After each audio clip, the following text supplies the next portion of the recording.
Membuka segmen cermat tangkal hoaks kali ini, tim redaksi Halo Indonesia akan menyoroti informasi yang viral di media sosial Facebook tentang unggahan dukungan terhadap etnis Uighur di Tiongkok dari sejumlah pesepak bola ternama dunia seperti Cristiano Ronaldo dan Ibrahimovic.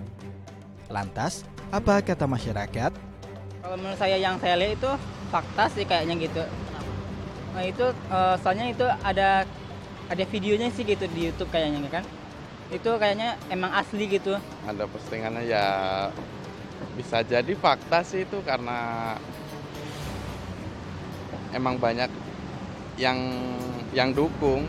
Beredar informasi di media sosial sebuah foto dengan narasi yang berisi bahwa aksi CR7 atau Cristiano Ronaldo dan Ibrahimovic peduli Muslim Uighur di China. Beredar unggahan yang beberapa waktu belakang ini termasuk di media sosial dengan narasi dengan foto Cristiano Ronaldo dan Zlatan Ibrahimovic dengan narasi kamu tidak perlu menjadi seorang muslim untuk peduli dengan Uighur, cukup jadilah manusia. Ya, manusia yang penuh dengan empati, manusia yang peduli, paling tidak doakan saudara-saudaramu yang belahan bumi lainnya yang terzolimi. Dengan beberapa hashtag Free Uighur, Save Uighur, Pray for Uighur.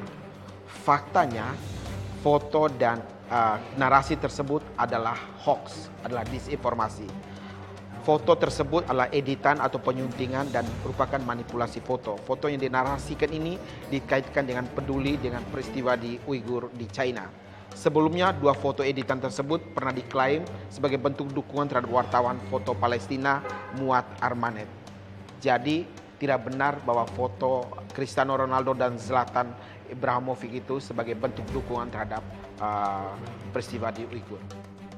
Sepekan ini juga beredar artikel di internet tentang kucuran dana dari pemerintah Provinsi DKI Jakarta ke sejumlah sekolah swasta di Jakarta dengan jumlah 688 miliar. Dalam postingan menyebutkan bahwa dana tersebut digunakan untuk menebus ijazah siswa yang ditahan oleh sekolah. Beredar informasi di media sosial bahwa pemerintah Provinsi DKI Jakarta mengucurkan dana 688 miliar untuk menebus ijazah dari sejumlah siswa di DKI Jakarta. Itu adalah hoax. Faktanya dana yang dikucurkan oleh Pemprov DKI bukan 688 miliar, tetapi 688 juta dan berasal dari Badan Amil Zakat Nasional, Basis DKI, yang digunakan untuk menembus ijazah yang ditahan dari 171 siswa di ibu kota Jakarta. Jadi 688 miliar itu adalah hoax, yang ada 688 juta. Kemudian dalam sepekan ini juga beredar informasi kesehatan. Dalam postingan menyebutkan solusi meredakan batuk anak cukup dengan mengkonsumsi bawang putih saja.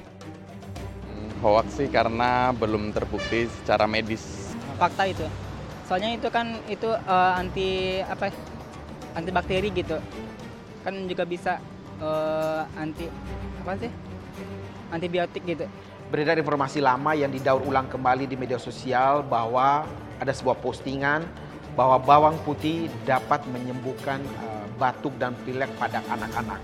Dalam postingan disebutkan tidak boleh repot-repot minum obat, tidak boleh repot-repot minum vitamin. Cukuplah menggunakan bawang putih untuk menyembuhkan batuk pada anak-anak. Itu adalah disinformasi. Faktanya, menurut dokter spesialis anak dari Rumah Sakit Mayapada Hospital Tangerang, Dr. Merlin Cecilia Malonda, beliau mengatakan bahwa bawang putih memang memiliki potensi untuk meringankan gejala dan mempercepat pemulihan tubuh dari flu dan pilek. Akan tetapi tidak bisa diandalkan sebagai satu-satunya cara untuk menyembuhkan batuk dan pilek. Sebab belum ada penelitian yang lebih luas mengenai efek terhadap batuk dan pilek pada anak-anak.